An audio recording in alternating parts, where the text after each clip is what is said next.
hanip buhay. Pagdating naman sa mga negosyong may kinalaman sa teknolohiya, hindi rin nagpapahuli ang mga Pinoy. Tulad ng mga cellphone reloading station na talaga namang connect na connect sa kanilang mga suki. Sa panahon ngayon, isa na nga sa pangunahing pangangailangan natin ang cellphone. Kaya dapat lagi itong may load. At dito nakasilip ng pagkakataon ang iba nating mga kababayan para kumita. Ang V-Mobile, nakaisip ng paraan kung paanong sa pamamagitan lang ng isang telepono at isang SIM card, maaari nang makapagbenta ng load ng kahit anong network. Ano yan? Ang kaibahan nitong V-Mobile, gamit mo yung cellphone mo, makapagbebenta ka ng lahat ng klase ng prepaid, cards at saka electronic, para magkaroon ka ng negosyo. Taong 2008, nagsimula ng V-Mobile ang negosyong ito. Ang sistemang gamit nila, all-in-one load service, kaya one-stop shop ang kanilang serbisyo. Kailangan mo rito, at least meron kang cellphone, meron kang maliit na puhunan, hindi mo kailangan ng malaki, although pwede rin maging malaki ang puhunan mo. Yan depende sa kung plano mo sa negosyo. Kung gumagamit ka ng internet, napakasimple lang gagawin mo. Punta ka sa aming www.loadextreme.ph. Tapos pag nakita mo na itong website nito, diba, yung online loading, kiklik mo, lalabas dyan yung aming dialog box. I-enter mo yung account mo, papasok mo. So, in this case, pipiliin ko na lang, papasok ko yung aking sikretong PIK. Tapos mamimili ako ng produkto. Tapos, lalagay ko yung cellphone number.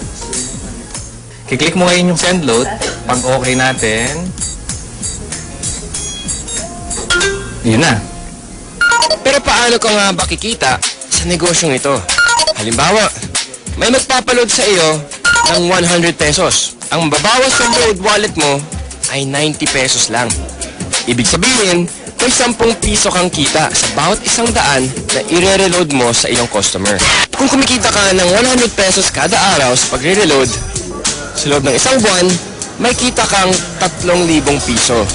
Anip, tulad ni Peewee, na nakatuwaan lang daw noong una ang reloading business. Actually, nagulat kami. Nung nag-start kami noon, magbabarkada lang kami. So, every night, magkakasama kami. Nakakatuwa. Nung 5 lang kami nagsimula. 5 members na kami. Kapatid ko, mga barkada ko. Tapos, ngayon nagulat ako, yung 5 tao nagsimula niya. Ngayon, ano na kami? Almost 100,000. No, actually, nag-vlog pa siya ng 100,000 members. Ngayon, sa simpleng pagpindot-pindot lang daw niya ng cellphone, kumikita raw si Peewee ng mula 1,000 hanggang 5,000 piso kada linggo. Ano pang hinihintay niyo mga kapartner? Oras na para ang hilig niyo sa paggamit ng cellphone, pakinabangan niyo rin at maging isang maliit na negosyo.